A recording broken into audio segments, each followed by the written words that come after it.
everybody. Welcome back to Fun Facts with Faith. Today I'm going to be explaining why artificial banana flavoring does not taste like bananas. So, interesting backstory to this one. I had always heard the story that artificial banana flavoring did not taste like real bananas because it was based on a type of banana that had gone extinct. So the type of banana that people historically ate tasted different, and that artificial banana flavoring was derived from that type of banana, and that now we had a different type of banana which did not taste like that, and so that sort of explained the discrepancy. And then relatively recently I mentioned that offhand to someone, and they sent me back an article sort of debunking that theory. And I think if you look it up on Snopes, they also are not impressed. And so I looked into it again, and as expected, reality is a little bit more complicated. So, bananas really got their toehold in the US in the 1876 Philadelphia Centennial, which had an exhibit of banana trees where you could go and you could buy a banana for a dime and eat it. But artificial banana flavoring in the US predates the Philadelphia Centennial by at least a decade, if not more. So, you know, where did that derive from? Now, generally in the sort of early days of synthetic flavoring, nobody was analyzing fruits. So analyzing fruits is very difficult because there are hundreds and hundreds of chemicals that make up fruits. It's very difficult to determine which ones contribute to the flavoring and in what degrees, and a lot of the ones that do contribute to the flavoring are present in very, very small amounts. So the early science of synthetic flavoring was not so much like, let's take a banana and then figure out what makes it banana flavored and then create that or reproduce it. It was more like, let's mess around with organic chemicals until we get an ester that smells kind of fruity, and then we're going to roll with it.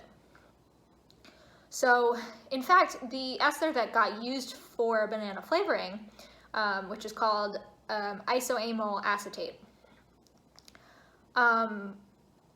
we associate that with banana flavoring, but most British people would associate it actually with pear, because that's the way it was marketed over there, in a more dilute form.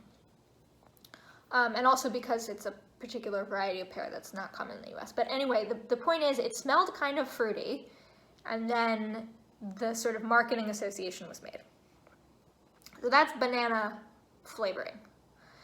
Let's return to this question of the extinct variety of banana. So that is rooted in truth. So the type of banana cultivar that first broke into the American market was the Gros Michel. That cultivar came to dominate for a couple reasons. It had a thick skin, which was very resistant to bruising. It grew more bananas in a single bunch, and it also sort of packed them more tightly together. And it had a long ripening period. And all of these things made it more commercially viable because you could pack it very tightly into a ship's hold, and you could ship it off to wherever it was going, and over the course of the journey it would ripen, and it would not like pick up gross brown spots. Side note, the correct way to eat a banana is like just barely yellow with a little hint of green. None of this brown spot nonsense. No.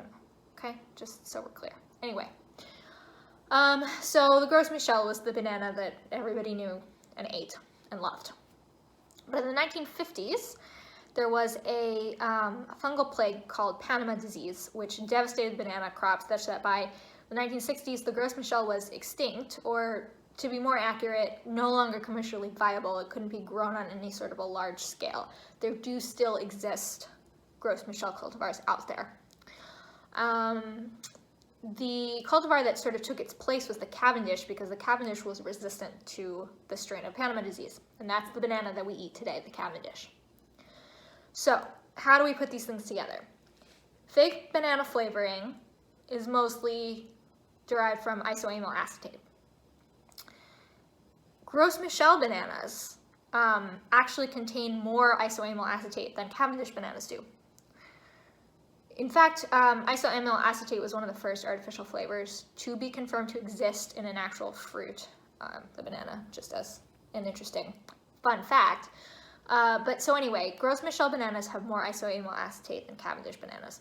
So it's not true that artificial banana flavoring was derived from the Gros Michel banana, but it is probably true that Gros Michel bananas taste more like artificial banana flavoring than Cavendish bananas do.